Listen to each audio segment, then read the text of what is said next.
दोस्तों, कैसे हैं आप सब? उम्मीद करती हूँ आप सब ठीक होंगे। आज की ये कहानी सिर्फ एक सीरियल नहीं, बल्कि दिल से दिल तक का सफ़र है। एक ऐसा सफ़र जिसमें प्यार है, इम्तिहान है, जलन है और सबसे बड़ी बात, भावनाओं की गहराई है। तो चलिए शुरू करते हैं तुमसे तुम तक की आज की पूरी कहानी। अनु अपने जीवन की नई शुरुआत कर रही थी। एक व्रत की प्रथा जो उसने अपने मन में पूरी श्रद्धा से ठानी थी। उसे विश्वास था कि अगर उसने ये प्रथा पूरी कर ली तो उसे वही जीवन साथी मिलेगा जो उसके मन के अनुसार हो। उसे अपने दादी नानी की वो बात आज भी याद थी। अगर पूरी नियत से किया जाए तो देवी माँ मनचाही मुराद जरूर पूरी करती है। इसी उम्मीद के साथ वो मंदिर से एक गुड्डा लेकर आती है और उसे देखकर कहती है, ये गुड्डा जग एकदम मेरे जैसा है। फिर उसे एक और गुड्डा मिलता है जो हूबहू आर्य सर जैसा लगता है। मन ही मन नू की आंखों में एक मुस्कान तैर जाती है। क्या ये इत्तेफाक है या भगवान की तरफ से कोई संकेत? घर में माता की चौकी का आयोजन है। अनु ने पहली बार साड़ी पहनी है और आईने में खुद को देखकर सोचती है, क्या मैं साड़ी में ठीक लग रही हूँ? तभी आर्य वहां पहुंचता है। अनु की ओर देखता है, फिर हल्की मुस्कान के साथ कहता है, साड़ी में तो बहुत ही सुंदर लग रही हो। अनु के चेहरे पर हल्की सी लाज तैर जाती है। ये पहली बार था जब आर्य ने उसके सौंदर्य की तारीफ की थी और पहली बार अनु का दिल जरा जोर से धड़कने लगा था। लेकिन दोस्तों, ये तो अभी शुरुआत है। जो आगे होने वाला है वो तो बहुत ही खतरनाक और हैरान कर देने वाला है। आर्य ने अनु को ऑफिस बुलाया है, लेकिन इस बार किसी मीटिंग के लिए नहीं, बल्कि एक टेस्ट के लिए। अनु को चूहे की भूल भलैया वाला एक पजल हल करना है। अनु थोड़ी देर सोचती है, लेकिन हार नहीं मानती और पजल हल कर लेती है। फिर आर्य उसे कहता है कि उसे हर्षवर्धन सर से 6 मिनट में बात करनी होगी और खुद को साबित करना होगा कि वो इस नौकरी के लिए सही है। अनु घबराती है, लेकिन वो हार मानने वालों में से नहीं है। वो हर्ष सर के सामने बैठती है और गणेश जी तथा माता पार्वती की कहानी से बात शुरू करती है। एक ऐसी कहानी जिसमें भाव भी था और संदेश भी। हर्षवर्धन प्रभावित होते हैं और उसे फिर से ज्वाइन करने की अनुमति दे देते हैं। दूसरी तरफ मीरा ये सब देखकर क्रोधित हो जाती है। उसके सारे षड्यंत्र विफल हो गए थे।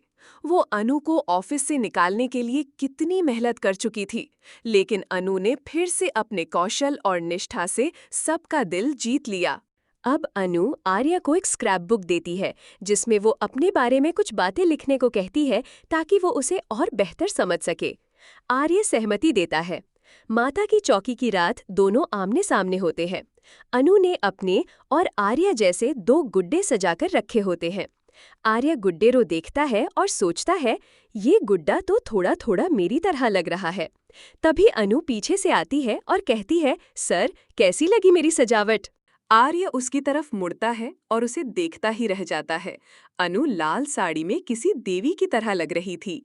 अनु पूछती है, मैं साड़ी में अच्छी नहीं लग रही क्या? आर्य कहता है, बहुत ज्यादा सुंदर लग रही हो। दोनों के बीच नजरों का एक लंबा खेल चलता है। प्यार उनके बीच अब अनकहा नहीं रहा।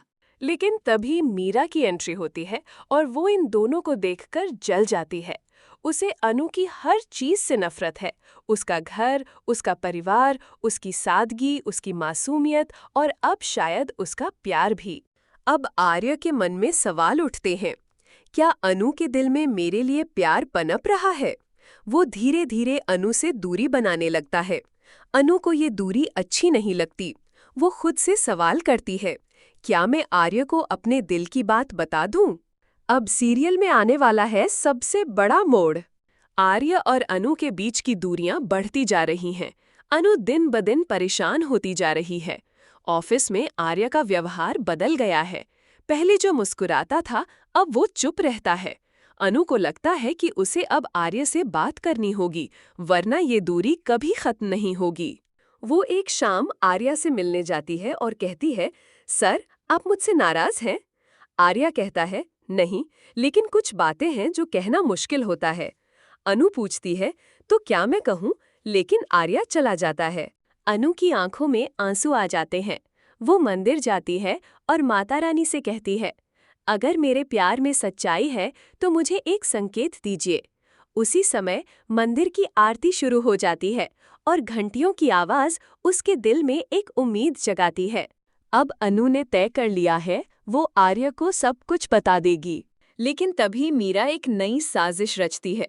वो अनु की स्क्रैप बुक को चुरा लेती है और ऑफिस में सबके सामने खोल देती है। वहां अनु ने अपने दिल की बातों को छुपा कर रखा था।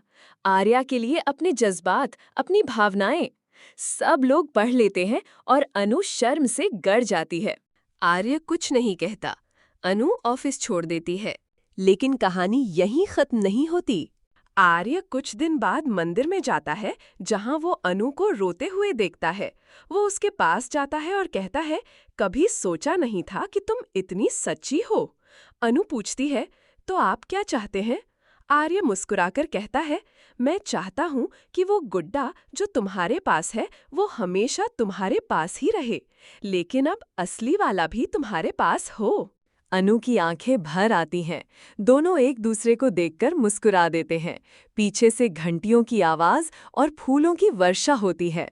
फिर मिलेंगे एक नई कहानी के साथ। तब तक के लिए खुश रहिए, सलामत रहिए और देखते रहिए टीवी टेलीड्रामा।